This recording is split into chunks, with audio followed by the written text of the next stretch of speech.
Bonjour chez vous, bienvenue pour la 15e de cette semaine j'ai vu. Au programme, une dizaine de films accompagnés de ma note sur 20. N'oubliez pas mon invité spécial en fin de vidéo. C'est parti les enfants. Cette semaine j'ai vu The Conjuring 2 réalisé par James Wan avec les excellents Patrick Wilson et Vera Farmiga.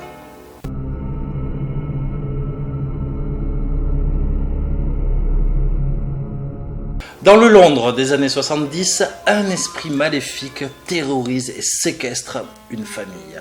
Une famille composée d'une mère avec ses 4 enfants. Ed et Lorraine Warren, spécialistes des affaires paranormaux, mènent l'enquête. Question avec un S. James Wan est-il le nouveau maître de l'horreur? Est-il le nouveau John Carpenter? Pour ma part, réponse non. James Wan est-il un bon réalisateur? Réponse oui. The Conjuring 2 est parfaitement bien réalisé sur presque tous les plans. James Wan utilise les vieilles recettes pour les mettre au goût du jour et ça fonctionne à merveille. Les jeux d'ombre, l'orchestrage des bruits ambiants, une caméra virevoltante qui va donner naissance à un sublime plan séquence au début du film, quelques effets de style un peu faciles comme des jumpscares, rares mais assez bien placés, une mise en scène irréprochable, ce qui n'est pas le cas du scénario. Dans la première partie de The Conjuring 2, James Wan s'axe sur les événements étranges que subissent la famille Enfield. Parallèlement, on va suivre les cauchemars éveillés de Lorraine qui va donner lieu à la scène la plus flippante et la plus inventive du film, la scène du tableau. Si la réalisation de James Wan est inventive et immersive, et bien dans la deuxième partie du film, c'est-à-dire là où les Warren rentrent en jeu, à partir de 1h20 de film sur 2h et quelques, eh bien on va avoir droit à une accumulation de très gros clichés du déjà vu jusqu'au final un petit peu brouillon. Une deuxième partie remplie de défauts qui fait tomber malheureusement l'atmosphère angoissante de la première. Alors, dans sa globalité, je trouve que le film ne fait pas si peur que ça, mais pour un blockbuster, il ne faut pas s'en priver. The Conjuring 2, réalisé par James Wan, est de très bonne facture, il mérite quand même une note de 16 sur 20. Cette semaine j'ai vu The Strangers réalisé par Na Hong-jin et comme les acteurs ont des noms à coucher d'or et que j'arrive même pas pour un asiatique à prononcer leur nom, je vais vous le lire. Pas sûr que j'ai la bonne prononciation. Alors c'est avec Kwak Do-won, Hwang Yeong-min et Chun Woo-hee. Dans un petit village de Corée, une série de meurtres incompréhensibles et un virus sorti de nulle part frappe la communauté rurale. Le policier chargé de l'enquête va vite être dépassé par les événements. Après les excellents The Chaser et The Murderer, notre jeune prodige Na Hong-jin revient avec son nouveau film The Strangers qui va vous faire péter une durite cinéphilique et vous faire éclater la fine membrane pluristratifiée qui vous sert de rétine. Dans la catégorie film d'horreur, vous avez à ma gauche James Wan, excellent réalisateur de films de commande, et vous avez à ma droite Na Hong-jin qui réinvente le genre. Et c'est ça toute la différence entre les deux. The Strangers possède une qualité rare et extraordinaire, celle de passer du rire à la peur. Une peur froide, angoissante, jouissive, mystique. Sur 2h30 de film, le lot de séquences anthologiques s'accumule d'une façon grandiose. Le réalisateur, il a bossé 4 ans sur le scénario. Et putain, ça se voit à l'écran. Si la mise en scène est moins spectaculaire que celle de James Wan, eh bien Na Hong-jin, lui, pose sa caméra, instaure une ambiance, voir cette formidable scène d'ouverture avec cette magnifique pluie diluvienne. Et il met en avant ses acteurs qui sont tous très bons, mention spéciale à la petite fille, avec des dialogues qui frisent le génie pour un film de ce genre. Le film commence par un meurtre. On est clairement dans un thriller. Et contre toute attente, le récit se centre sur le portrait familial de notre protagoniste, qui est incarné par un flic, et la relation avec sa fille est à tomber par terre, tellement qu'on est dans le meilleur des Kitano. Et tout d'un coup, on revient dans le fantastique jusqu'à ce twist final horrifique, tellement monstrueux et jouissif que j'en suis resté. Formidable mélange des genres et excellent constat et critique sur la xénophobie, The Strangers est une putain de tuerie à tous les niveaux, avec des thématiques magnifiques, sublimes, jouissives, qui vous feront passer un putain de...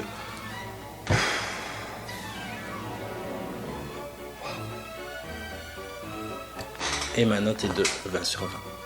Cette semaine, j'ai vu Demolition, réalisé par Jean-Marc Vallée avec Jake Gyllenhaal, Naomi Watts et Chris Cooper.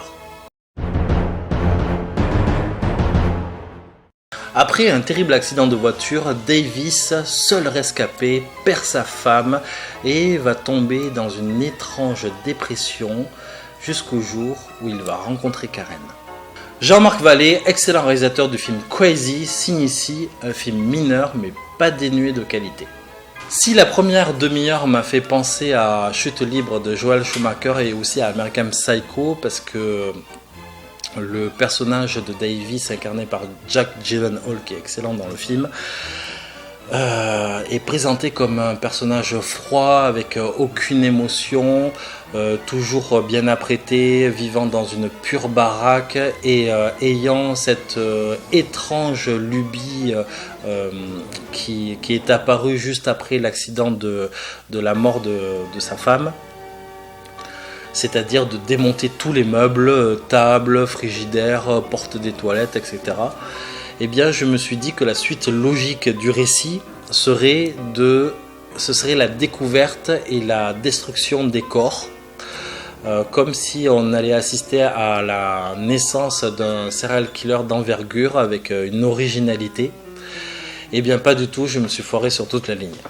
En effet, le film tend plus vers une comédie dramatique et familiale qu'autre chose. Alors il y a pas mal de moments forts dans le film, surtout la relation entre le personnage de Davis et le gamin, que je trouve véritablement formidable, qui arrive à nous donner une palette d'émotions très très sympa, très forte. Et la remise en question et le final que je trouve pas mal du tout. Pour les côtés négatifs, je dirais que l'OST n'est pas fracassante, mais bon, ça c'est pas très grave. Mais par contre, le personnage de Naomi Watts n'est pas transcendant, je trouve qu'il est mal écrit. Alors c'est un film dans son ensemble qui est étrange, mais appréciable. Et je lui donne une note de 14 sur 20, mais je tiens à signaler que j'ai beaucoup de potes cinéphiles qui ont adoré ce film. Alors ça se trouve c'est moi. Perso, je trouve que c'est un Jean-Marc Vallée mineur. J'ai largement préféré Crazy, mais dites-moi dans les commentaires si vous avez vu le film, si vous avez adoré ou si comme moi vous avez été un petit peu déçu. Voilà. Cette semaine, j'ai vu Everybody Wants Some, réalisé par Richard Linklater avec Black Jenner et la magnifique Zoe Dutch.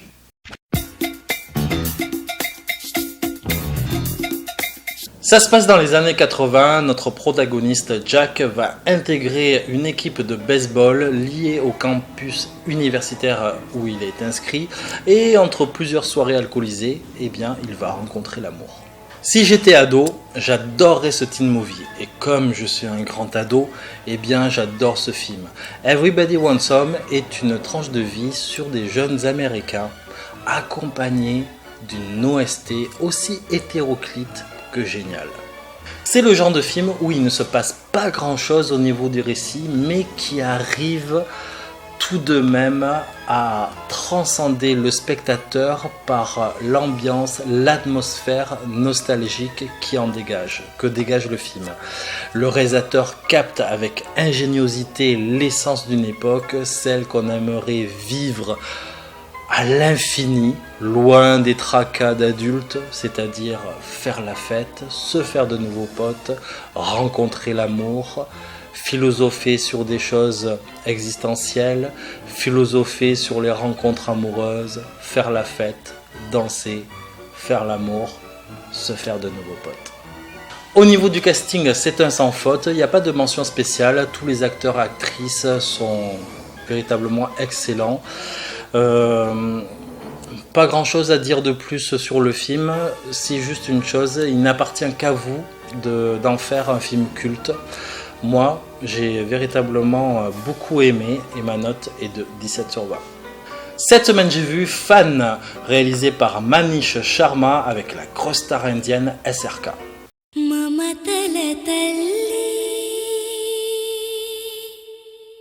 Gaurav est un jeune homme sans problème qui a une très grande passion, c'est d'être fan d'une star, un acteur de cinéma indien, et il est aussi son sosie, pas officiel, mais il est aussi son sosie, il le ressemble beaucoup. Et le jour de son anniversaire, notre protagoniste va essayer de le rencontrer, et bien évidemment, ça va pas du tout se passer comme prévu. Ce qui frappe dans le film, c'est vraiment l'interprétation de SRK. Alors SRK, c'est vraiment une très grosse star indienne par le talent, bien évidemment. Alors SRK, ce sont ses initiales, je ne vais pas vous dire le nom en entier parce que je ne vais pas y arriver et vous allez l'oublier dans 2 minutes, et il faut retenir ses initiales SRK, qui livre ici encore une fois, parce que je crois que c'est son 4e film que je vois, une interprétation vraiment hallucinante.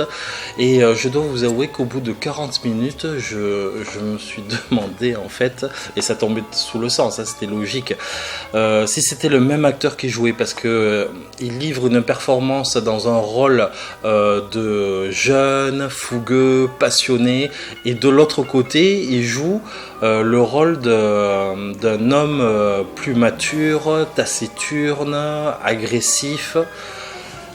Voilà, ça c'est le bon point du film, l'interprétation d'SRK.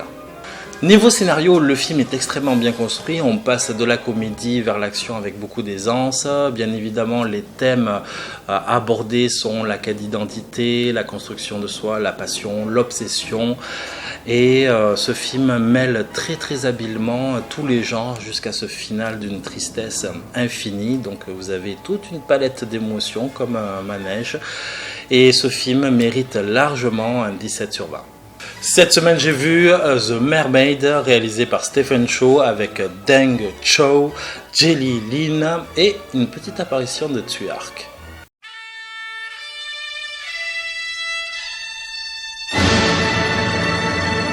Un riche industriel saccage, sans se poser de questions, les fonds marins. Du coup, le roi Octopus envoie sa plus belle représentante, qui est une sirène, pour impérativement le tuer par tous les moyens. The Mermaid, réalisé par Stephen Chow, est tout simplement le plus gros carton de l'histoire du cinéma chinois avec ses 600 millions d'entrées.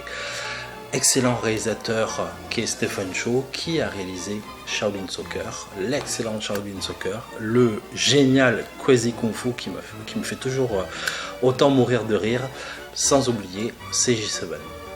Quand Stephen Chow s'attaque à l'histoire de la petite sirène en y incorporant de l'humour, et bien le résultat c'est que c'est méga poilant. Il n'oublie pas, comme dans tous ses films, de mettre en avant un contexte important. The Mermaid est avant tout un film 100% écolo, mais aussi 100% rigolo. Les 5 premières minutes de la séquence d'ouverture donnent le ton, sans mauvais jeu de mots, sur le massacre par l'homme de plusieurs genres de poissons, histoire de souligner le véritable fond du film. Après cette introduction hallucinante, commence l'histoire, et là, les amis, c'est un fucking déluge de fou rire garanti jusqu'à la dernière minute du film. Les 2 acteurs y vont à cœur joie, mention spéciale à Jelly Lin qui est belle à en crever, et c'est sans doute la sirène la plus drôle de l'histoire du cinéma.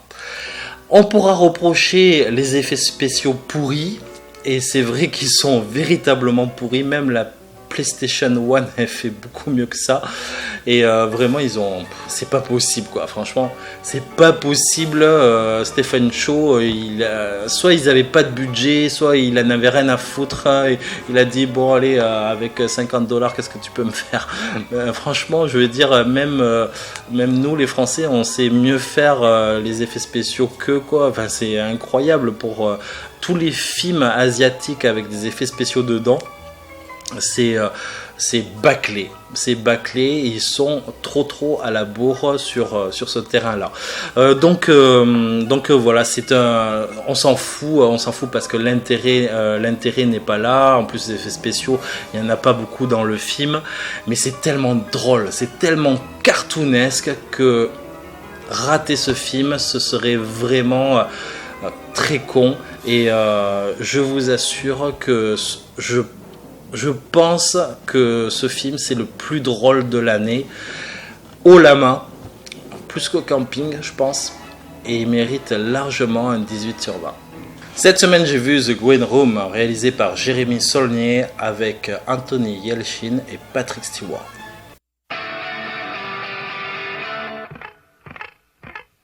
Le groupe de punk rock, comment il s'appelle déjà, The Ant-Whites, décide de donner un concert au dernier moment dans un bar miteux rempli de skinheads au fin fond de la campagne. En backstage, ils vont être témoins d'un meurtre sanglant et le patron va pas les laisser partir comme ça. The Green Room est un formidable huis clos bien tendu et ultra violent. Le réalisateur nous fait vivre l'enfer pendant 1h45.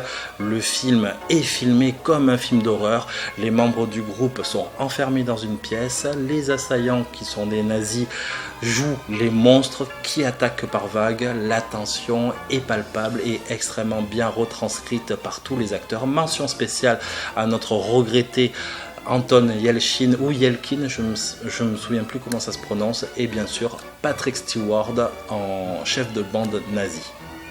Au-delà d'être un excellent huis clos horrifique, The Green Room est un excellent survival qui ne tombe jamais dans la surenchère. Si vous aimez les films qui vous prennent aux tripes, croyez-moi, pendant 1h45, vous allez prendre cher. Note du film, 17/20. Cette semaine, j'ai vu The Beauty Inside, réalisé par Baek Jong avec Han Yo-joo et des centaines d'autres acteurs. Écoutez bien ce synopsis incroyable, génial et dingue. C'est Woo Jin qui a un secret bien particulier. À chaque fois qu'il se réveille le matin, il est dans un corps différent. Il change d'âge, de sexe, de nationalité, et il est toujours lui-même à l'intérieur, et jamais la même personne à l'extérieur. Et quand il va rencontrer la très belle Siyu, devinez quoi, il va tomber amoureux. Impossible de rater ce film avec un synopsis aussi génial. Premier film de ce réalisateur, premier tour de force, grâce aussi aux multiples interprétations qui incarnent le rôle de Woo Jin, que ce soit le papy, la mamie, l'enfant, le beau gosse ou l'homme élégant, ou voir le gros bof, et bien sûr la magnifique interprétation de notre actrice principale. Avec un sujet pareil, on pourrait le décliner à toutes les sauces et tenir le concept pour un thriller, un film d'horreur, etc., etc. Mais le réalisateur se focalise uniquement sur la comédie romantique. La beauté intérieure est bien évidemment le thème principal du film. Le réalisateur l'explore tellement avec passion jusqu'à la substantifique moelle que ça en devient bouleversant, renversant, gracieux, poétique. Que dire de plus? Un must. Encore une fois, l'année 2016 est incroyable. 19/20. Cette semaine, j'ai vu Pas un bruit, réalisé par Mike Flanagan avec Kate Siegel et John Gallagher. Dans la campagne reculée, une écrivaine atteinte de surdité, chez elle, se fait harceler par un psychopathe. Quand le réalisateur du pas mal The Mirror s'attaque au genre Home Invasion, juste avec 2 personnages et un script très minimaliste, eh bien cela donne un résultat assez étonnant. Pas un bruit s'inscrit dans la veine des petits films horrifiques réussis. Le film ne brille pas par son scénario, ça c'est sûr, mais tout est misé sur l'ambiance, l'atmosphère, le suspense et surtout une mise en scène très soignée et aussi par le jeu des acteurs. Mention spéciale Kate Siegel qui mérite amplement d'aller de monter en grade dans les films survival, voire les actioner movies. Si vous aimez le jeu du chat et de la souris, ce film est fait pour vous. Tendu, angoissant, du suspense du début jusqu'à la fin. Note du film, 15 sur 20.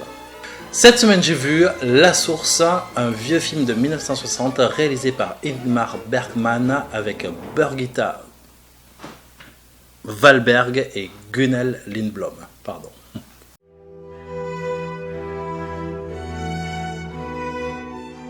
La fille d'un noble se fait violer et assassiner par 2 bergers qui, sans le savoir, vont se réfugier chez le père.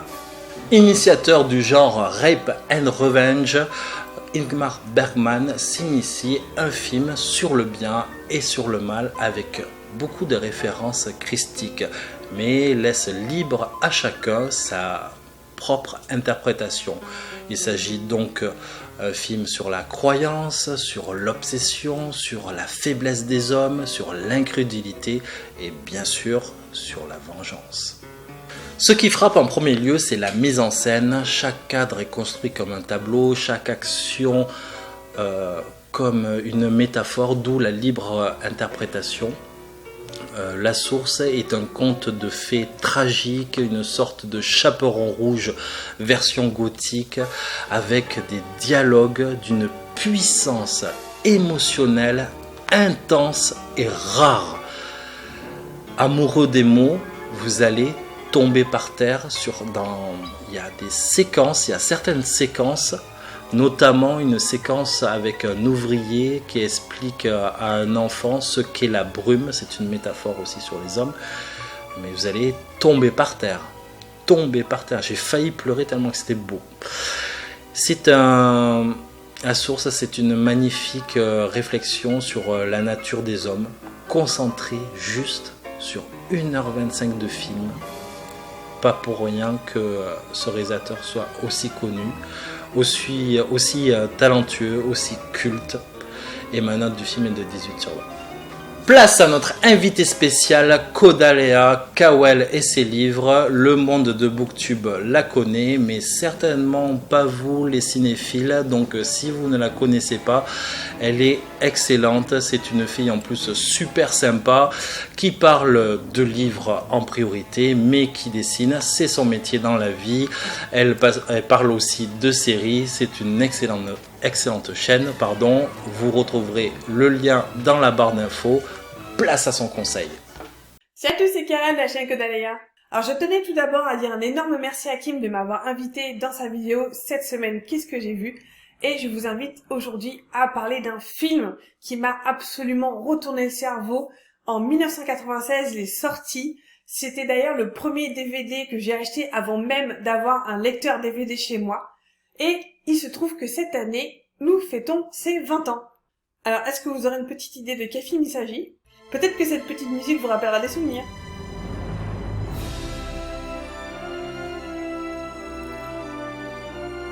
Non ? Toujours pas ? Aujourd'hui, je vous parle du film Cœur de Dragon, Dragonheart en anglais, donc qui est sorti en 1996. Donc ce film a été réalisé par Rob Cohen en 1996.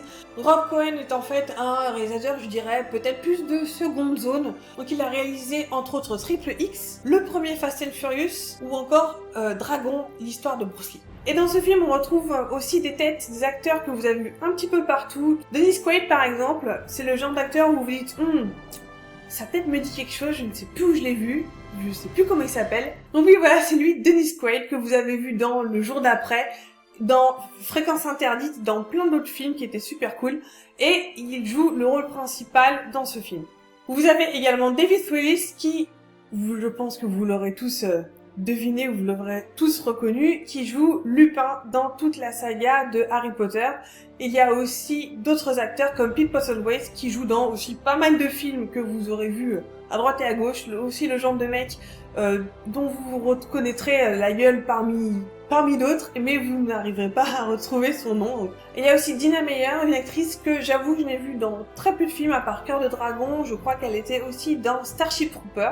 Mais ce film ne serait pas ce qu'il est sans le dragon Draco, donc Draco, qui est joué, je dirais, dont la voix est empruntée à Sean Connery en anglais et à Philippe Noiret en français. Donc autant vous dire que la version française ou la version anglaise sont vraiment top qualité.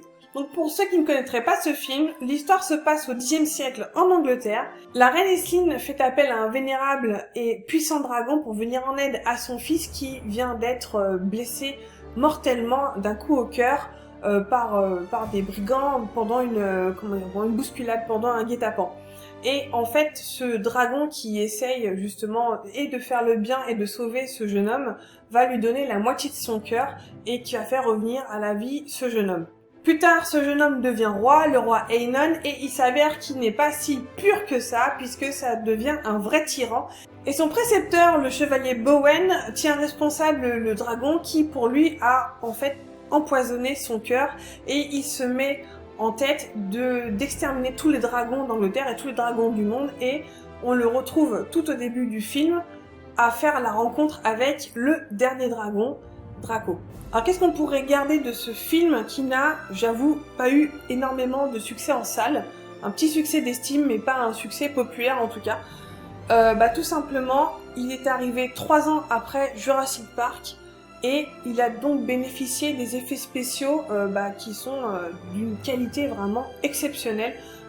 Pour moi, Draco, je revois encore ce film 20 ans plus tard, les effets spéciaux, pour moi en tout cas, n'ont pas vieilli et sont de la même qualité que des films qu'on pourrait faire encore maintenant. On sent pas vraiment les 20 ans qui sont passés et il est toujours totalement regardable sans se dire « oh là là, c'est vieux, c'est daté » et il tient encore énormément la route. Et en fait, tout ceci n'est pas un hasard puisque la personne qui s'est occupée de superviser Draco n'est autre que Phil Tippett qui... Je suis sûre que ce nom vous dit peut-être rien à part les gens qui sont comme moi un petit peu passionnés d'effets spéciaux, mais c'est un homme dont vous avez vu le travail dans plein de films, que ce soit les Star Wars, que ce soit Willow, que ce soit Starship Trooper, que ce soit ce film-ci, il a reçu des tonnes et des tonnes d'Oscars pour les meilleurs effets spéciaux. Ce mec-là, il touche à mort dans ce domaine-là et ça se voit, il a fait ça vraiment avec minutie, avec beaucoup d'amour et je trouve que ça se sent dans le personnage de Draco. Alors perso, je donnerais très cher pour avoir la statuette de Draco. Je sais qu'elle existe, je crois l'avoir déjà vue sur internet, j'avoue que je ne sais pas du tout à combien elle est, mais cette statuette-là, franchement...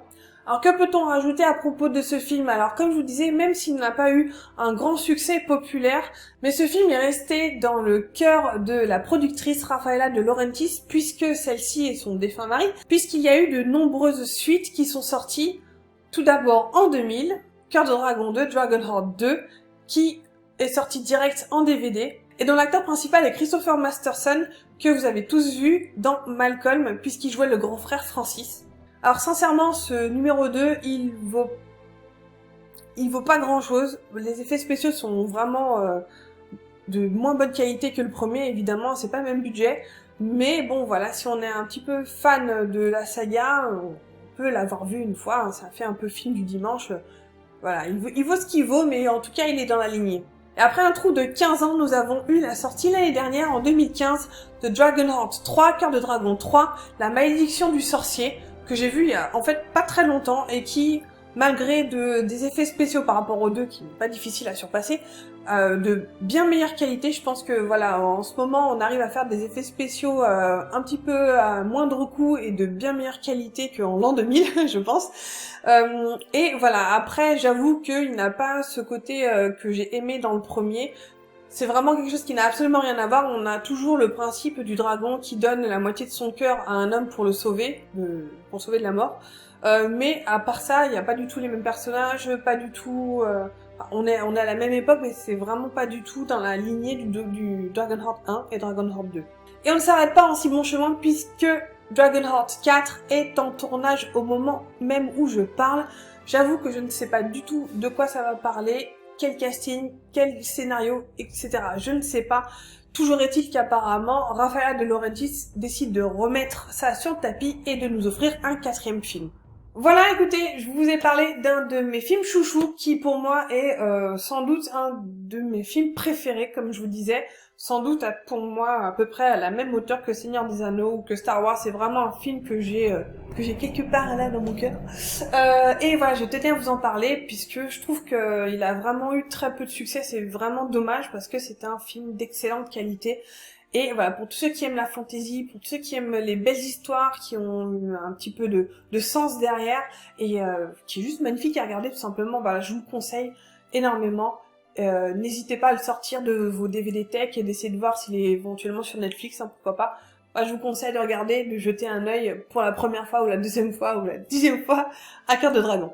Voilà, c'est ici que s'achève cette vidéo, j'espère que ça vous aura plu, et je vous donne rendez-vous sur ma chaîne pour d'autres vidéos. Ciao! Merci à toi, mille merci d'avoir ravivé cet excellent souvenir qu'est Cœur de Dragon. Merci à vous aussi. On se retrouve, d'avoir tenu jusque là je veux dire, parce que la vidéo était très longue.